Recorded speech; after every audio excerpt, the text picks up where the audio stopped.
The state of SEL in the United States is good.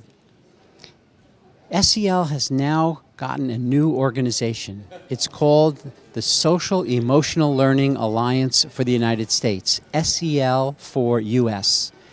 And it involves now 24 of the states in the United States. Almost half of all the United States have member alliances. And what this means is that across the United States, we're getting tremendous collaboration on social emotional learning. No one has to reinvent the wheel. We share information, we help each other get better, and through that, we all get better, and the children are the ones who benefit. SEL is starting to mature in Taiwan, and I think this means that it's going to be necessary and important for all the different interested people in SEL to come together to speak in any given city as well as in the nation. That means the municipalities, that means the mayors, that means the people in the health department, the colleges, the universities. It means, of course, the Taiwanese Happiness Village.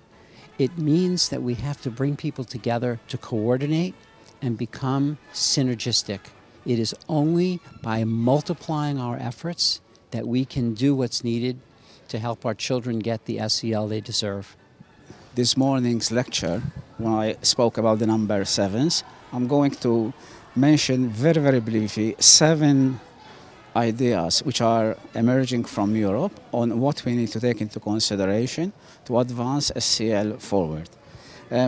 One of the most important points we are considering in Europe is the whole school approach to socio-emotional learning, which means that we don't only have the curriculum, that is very important, but besides that, we have to create a positive classroom climate, a whole school classroom positive climate, involve the parents, take care of the well-being of the teachers, so the whole school is involved in this process. And parents within this systemic approach are a very, very important part of this process.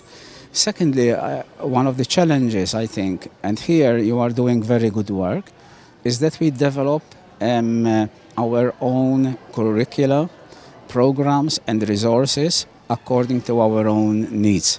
That will be, this will help these programs to be more relevant to the European context.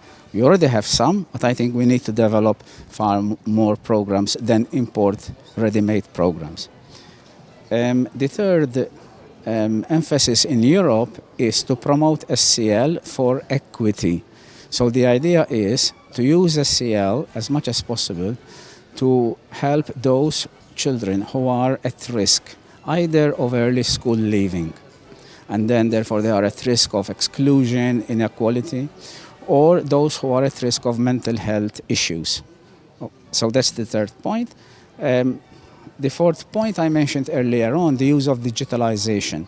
So how we can make use of digitalization to develop programs, apps, which promote mental health, for example, prevent bullying, and help us in assessment. The fifth point we are working on, in Europe we have a problem with bullying in schools. Okay, there are a lot of efforts to address this issue, and we are also seeking how SEL can help to prevent bullying by creating a culture of caring majority. Everybody starts to care for each other. The sixth one, I think a very important point, is that we are working in SEL within a children's rights perspective. So it's very important that in anything we do in SEL, we keep children's rights into perspective according to the International Convention of Human Rights, especially the right for participation. So as I said during the talk, important for children to be involved, to participate actively in co-design and implementation, but also the right for protection.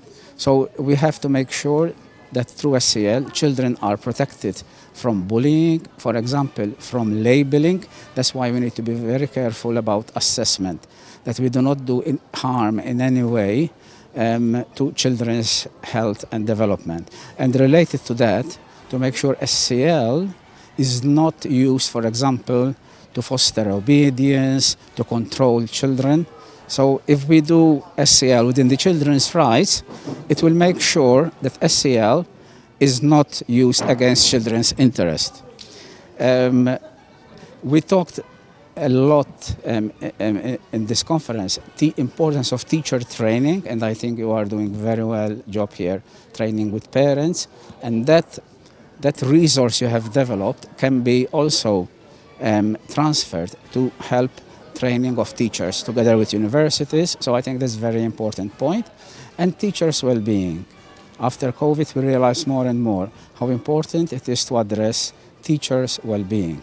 We cannot expect stressed out, emotionally burnt out teachers to promote SEL. First, we need to take care of the teachers. The schools, the educational systems need to support teachers and their mental health, and then teachers will be in a better position to support student SEL. The final point, number 7, is we talked about assessment. So the importance of formative assessment of children's competencies. We need to make sure that they are learning the SEL skills, but also assessment of the classroom climate.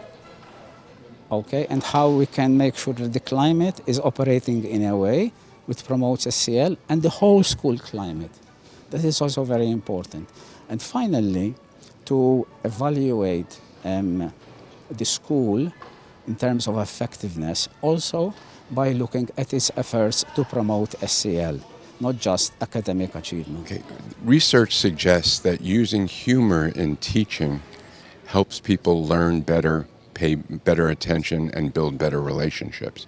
So it makes perfect sense that using humor in teaching SEL concepts would be the perfect way to connect with students, with teachers, and with parents. The best way to do that, first and foremost, is for teachers to give themselves permission to be silly, to be fun, and to be funny.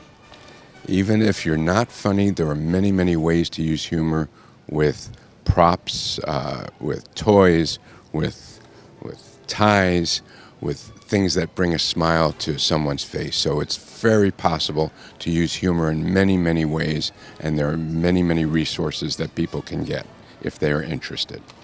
This is my first trip to Taiwan, and I am so impressed, first of all, by the beauty of the country, but that's only surpassed by the beauty of the people that I've met here, who are kind and caring and loving and really care about their children. So it makes perfect sense that social and emotional learning is becoming such an important part of classroom teaching, an important part of education for children, for parents, and for teachers.